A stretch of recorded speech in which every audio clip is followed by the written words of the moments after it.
Hi, welcome to our Special Ed 611 Behavior Change Replication Project. I want to take a second to introduce our group members. I am Andrea Morris. We have Christina Lopez, Annie Salgado, Therese Isagas, Robert Slavin, and Amanda Glenn. Before we get started into our replication, we wanted to go ahead and give an overview of the study. The study that we used was discussing the use of goal setting and feedback to increase weekly running distance. The study was actually conducted by Wack, Crosland, and Miltenberger in 2014. And the original study had used 5 female participants that were ranging in ages from 18 to 28 years old. All of the participants attended the University of Southern Florida.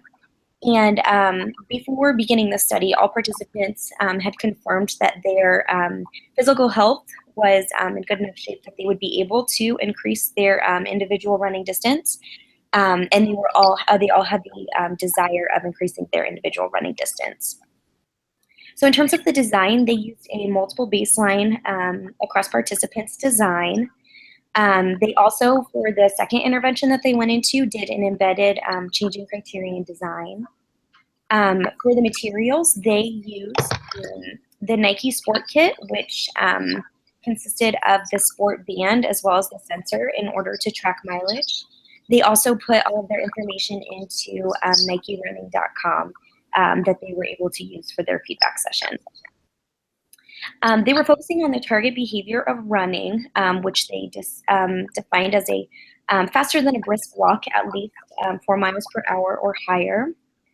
In terms of IOA, they actually collected IOA data for 100% of the running sessions and actually calculated an overall 97% for their IOA. I'm going to turn it over to Therese to go ahead and talk about the baseline and intervention 1 that they completed. So for intervention 1, all the participants had to go through running, so they had set both short-term and long-term goals with the researchers.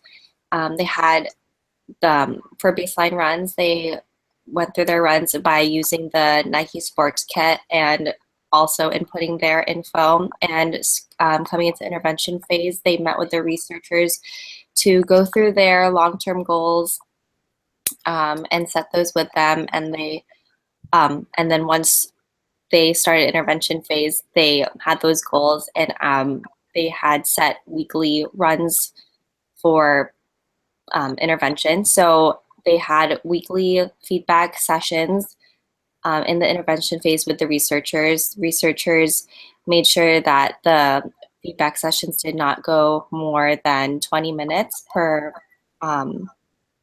feedback session. And the results of that, of the first intervention phase, or the first study, was that it increased running distances across all participants. And Andrea will go ahead and discuss the second part of that study. So the original study did go ahead and go into a second intervention that was based on the changing criterion within the multiple baseline. And what they decided to do there was instead for the short-term goals, which originally started as daily goals, they increased to weekly goals. And so in order to move on to set your next goal, that you had to have at least 2 weeks or more at that set criterion or above. As Therese outlined, the results of the study from both intervention 1 and 2 showed that the interventions increased the running distance for all participants. And now I will turn it over to Bobby to go ahead and discuss the literature review. In the review of the literature, Wack, Crosland, and Miltenberger were not the only researchers to study the effects of goal setting and feedback to increase performance. Melu, Hanton, O'Brien in 2006 also conducted their own research to further understand the effects of goal setting and feedback to improve performance. This particular study looked to measure the performance of rugby players.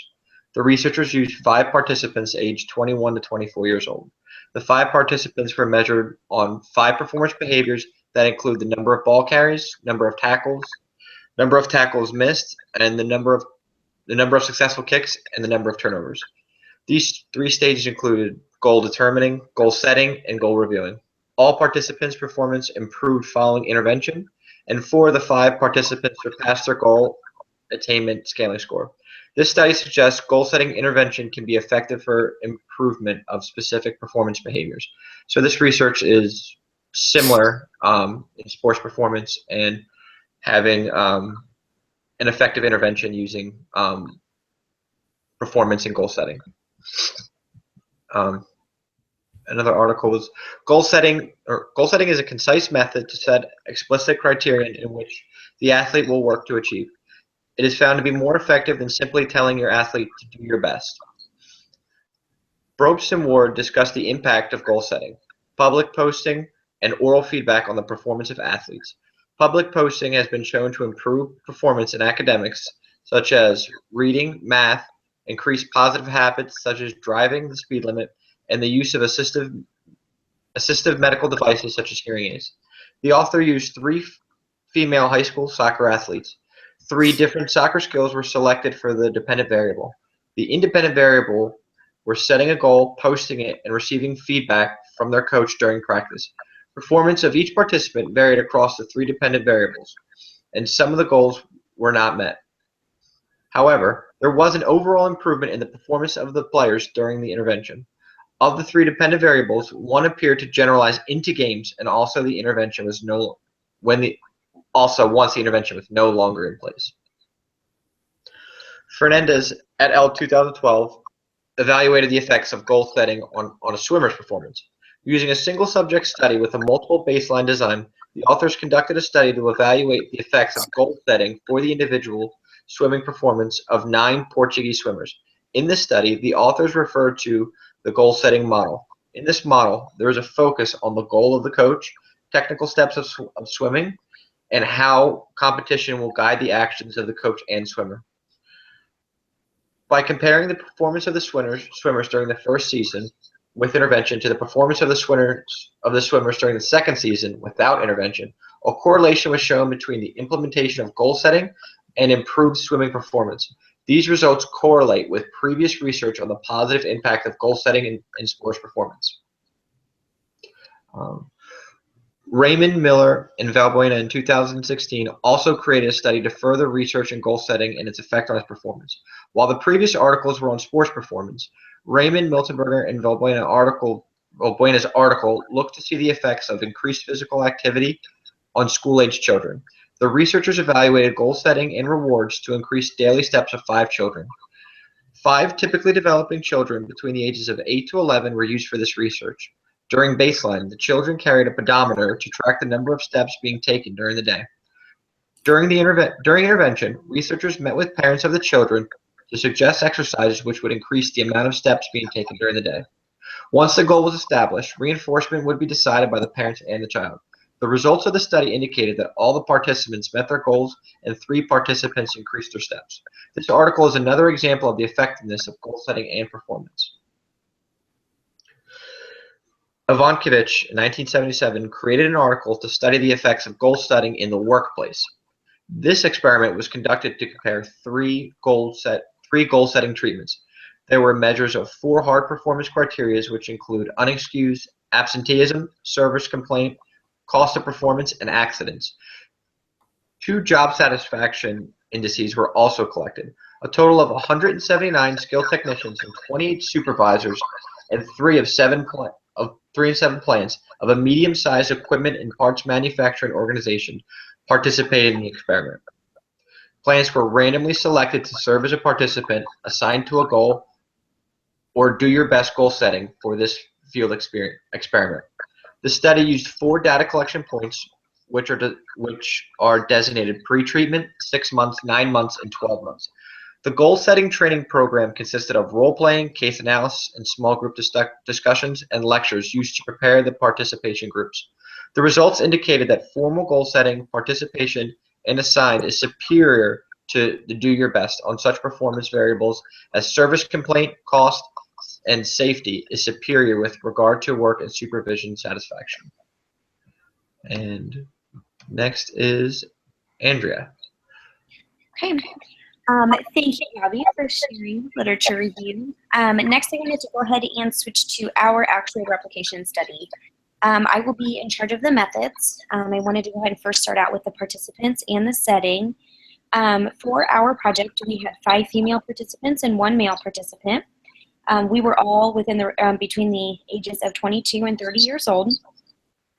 We were all currently enrolled in the Master of Arts program at Ball State.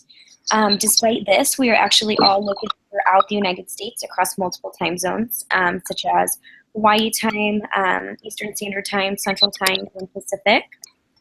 Prior to starting this study, we were all in agreement that we were in good enough physical health for our bodies to improve on our running distance, and we were all shared in the same desire to increase our running distance.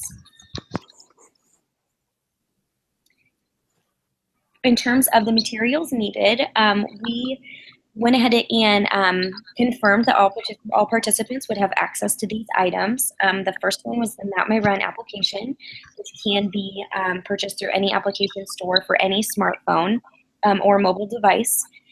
This was used to log our pace and distance for our runs. In addition, every participant needed access to a Google account in order to input data on our shared Google Sheets. In terms of the study design and the operational definition, we did a multiple baseline across participants. We also focused on the target behavior of running, which the group has defined as one's body starting in a standing position, alternating feet one at a time to generate an uninterrupted forward motion at a rate of 4 miles per hour or faster for at least 3 consecutive steps. Non-occurrences of this behavior would include the previously defined behavior at a rate slower than 4 miles per hour, or movement that is aided by roller skates, rollerblades, bicycles, motorized or wheeled vehicle of any type. In terms of IOA, throughout the study, we're going to be referring to 2 independent observers for IOA, one being the participant, who is the actual person running, and then one being the researcher, which is going to be your IOA partner. With IOA, it was the responsibility of the participant to log the date, duration, and pace per running episode. In order to share information for IOA, we made sure that each profile on the Map My Run application was made public for the IOA partner or researcher to view. When calculating IOA, the researcher reviewed both the participants' data in the Map My Run app as well as in the shared Google Sheet with the group. We collected IOA data for at least 2 baseline sessions and at least 3 intervention sessions. The group also decided to do the total count IOA since we thought that that would be most fitting for our needs.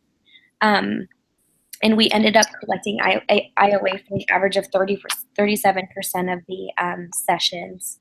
And we calculated our overall IOA to be 99.8%.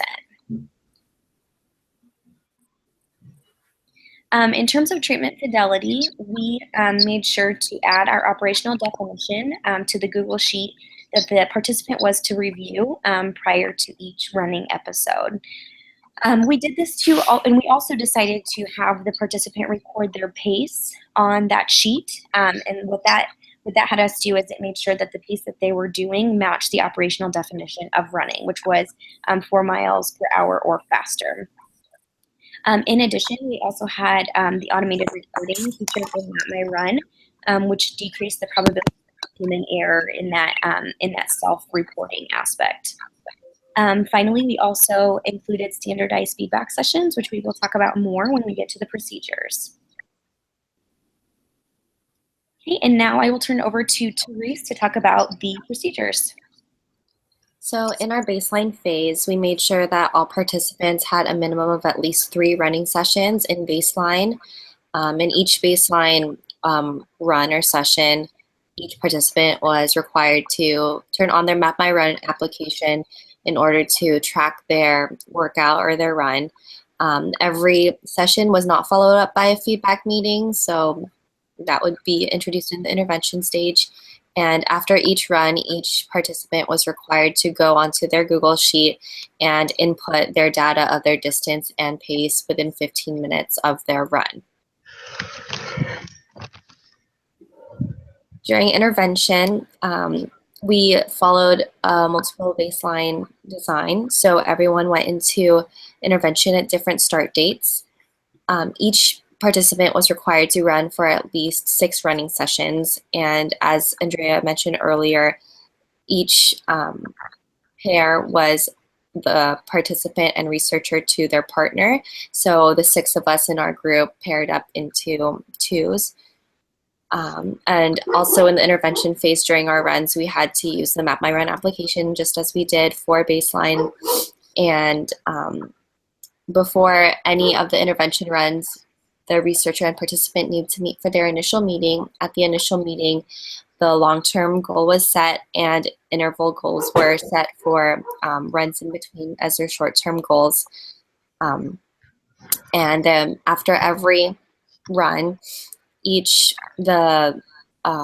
after every run, there was a feedback meeting. The feedback meeting needed to occur within 24 hours of the initial run. So prior to the feedback meeting, the data would have already been inputted into the Google Sheet by the participant. As mentioned earlier, the feedback meetings were standardized, so we had to make sure that every feedback meeting included one strength of the run and one thing that the runner could improve on for their next run. Each feedback meeting, the researcher would discuss whether or not the runner or the participant could stay at the same goal or would increase their goal, and that was determined on whether or not they met that goal for that run. So if they did not run or did not meet the goal for that run, they would have to stay at the same goal.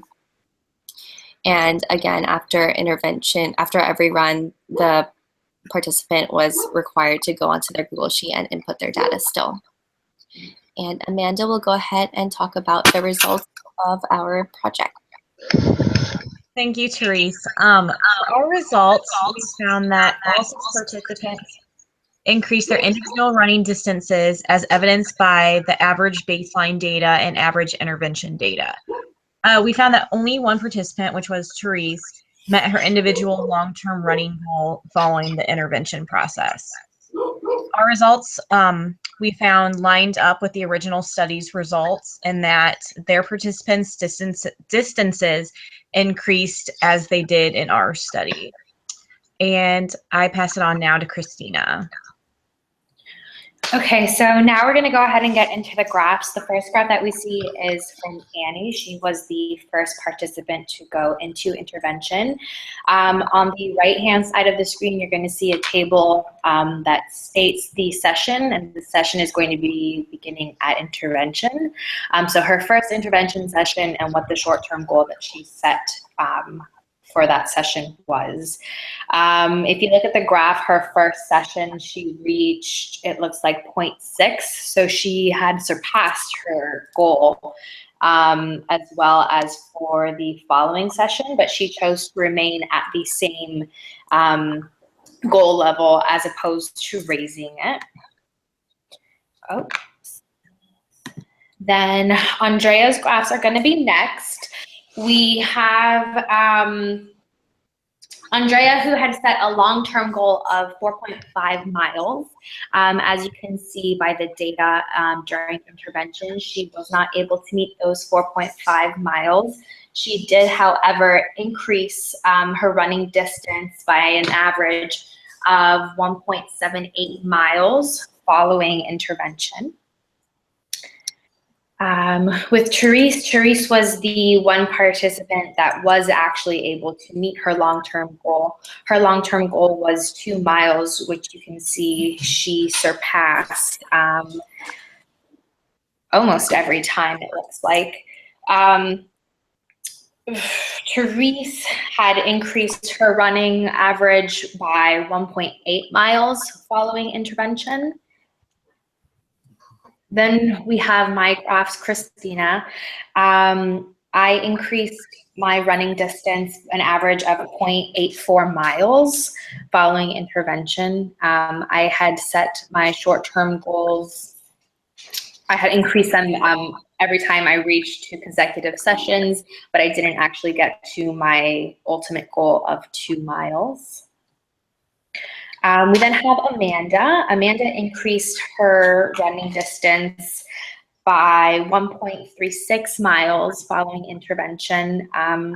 She was not able to meet her long-term goal either, which she had set at 5 miles. And lastly, we have Robert, or Bobby. Bobby's long-term goal was 5.5 miles, which he did not meet. He did, however, increase his running distance by 3.46 miles, which was the largest increase of anyone in the group. From there, I'm going to go ahead and pass it on to Annie to discuss limitations in our discussion. So we cited a lot of differences, or quite a few differences from the original study. We did work to follow the original study as closely as possible, but there were some factors that we were not able to duplicate. For example, the participants, the original study had all females, and we had 5 females and 1 male. In the original study, the ages ranged from 18 to 28, and where the setting was on a college campus where they were all recruited for this study, so that would have meant that they had a similar environment and similar climate. Our study, we had the 5 females and 1 male, age ranging from 22 to 30. And as previously mentioned, we were arranged across the United States, starting in Florida and going all the way to Hawaii. Because of that, we did note that there would have been differences in climate and weather. The materials used in the original study, again, were the Nike sports kit, and then that information was put onto the NikeRunning.com for both the participants and researchers' review and record. We ended up using a Map My Run application and a Google Sheet in the same manner, where the Map My Run application was what tracked our data, and then we then input it manually into the Google Sheet to be discussed with our researcher. A pretty big difference in our replication study was that we had to act as the researcher for one another. In the original study, they had 1 researcher, and all of the participants who went directly to that researcher for their feedback sessions. We did not have that 1 researcher, so again, we shared the role with each other. And one of the big differences and limitations in that piece was that it was a little bit more challenging to standardize the feedback session, so we did work to set criteria that would be discussed for each feedback session to ensure that participants were getting a similar experience with their researcher. Some of the limitations that we faced in this study were time restrictions for the baseline phase and intervention phase. Again, going back to the original study, the participants engaged in the baseline phase for 2 to 4 weeks, depending on where they were at in the lineup for jumping into intervention. And their intervention was actually tracked from 11 to 16 weeks, whereas due to limitations within the due dates, our baseline was only 4 days, up to 2 weeks, depending on when the participant jumped into intervention. And the actual intervention piece was only lasted 3 to 5 weeks. We did end up doing the feedback sessions more frequently because we wanted to make sure that we were at the same rate of feedback as the original study. And because of these restrictions and the time, we were not able to follow a true baseline. In true baseline, each participant stays, the person starting intervention, we wait until there's a steady trend in the data before the next person jumps in, to make sure that we can just, make sure that there is that functional relationship. However, because of our due dates, we didn't have that opportunity, so we did go at every 2 consecutive pieces. The multiple baseline design we still worked on doing as true as possible.